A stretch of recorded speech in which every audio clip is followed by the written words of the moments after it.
I'm a counselor, but I work with neurofeedback.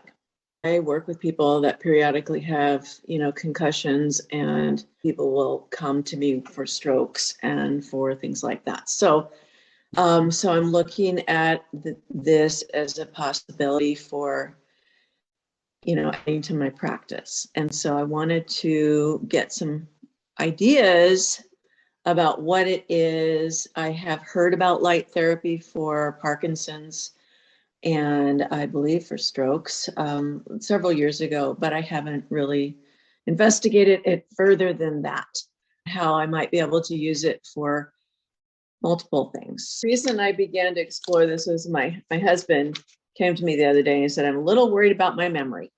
I know about light therapy and I know about neurofeedback. I know neurofeedback would help. I better start exploring things. It doesn't really matter what the cause Right. of cognitive decline is, it's there.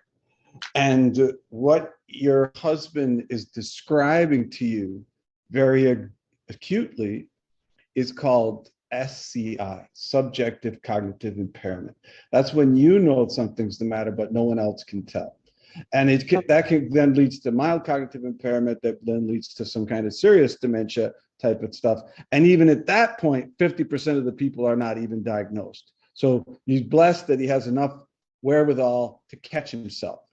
And these are usually the good, easy, fast ones to fix. It's difficult to do neurofeedback in a brain that's underpowered. What my perspective is give the people more brain power.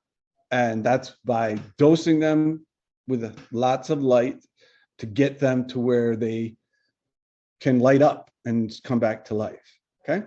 I have put together a brain and transcranial photobiomodulation virtual summit where 40 of the world's leading authorities come describe their research to me, and then I kind of translate it so that Joe the plumber could understand it. I'm going to send you a little doodad of how I use the intranasal device, which is a dual probe. Okay, so goes right to the prefrontal cortex. Oh, it gets the okay. Yeah. And so it's going to light these things up, and then there's a helmet which will light things up, and then there's a body pad which we put here to increase the circulation up to the brain. That's how I would do, like this and this, and then this and this, and then maybe this and this, just to move it around a little bit. I've seen positive information about light therapy and several other, conditions, I want to say. When someone has a brain damage, if you will, or an acquired brain injury, or it slows down, like if you have TBI, or if you have a concussion, or your brain's not working, just think of it as brain fog, if you want to use it, a general term. And that's kind of what your man is describing a little bit, a little fuzzy. All those things are going to create neuroinflammation and, in a sense, neurotoxicity. So it doesn't really matter where this thing happens. The brain slows down for a couple of reasons, and let's just start with toxicity.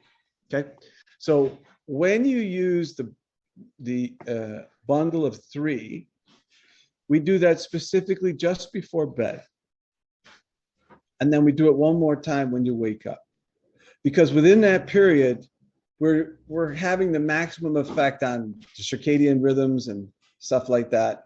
And what we're actually doing is increasing the circulation to the maximum that we can just before you go to sleep, so that you can flush that brain and detox a little bit. So you're going to have the lymphatic system activated. Okay. And that's how you clean out that brain. That's how you get rid of the fog and scrub the windows and flush the toilet and all.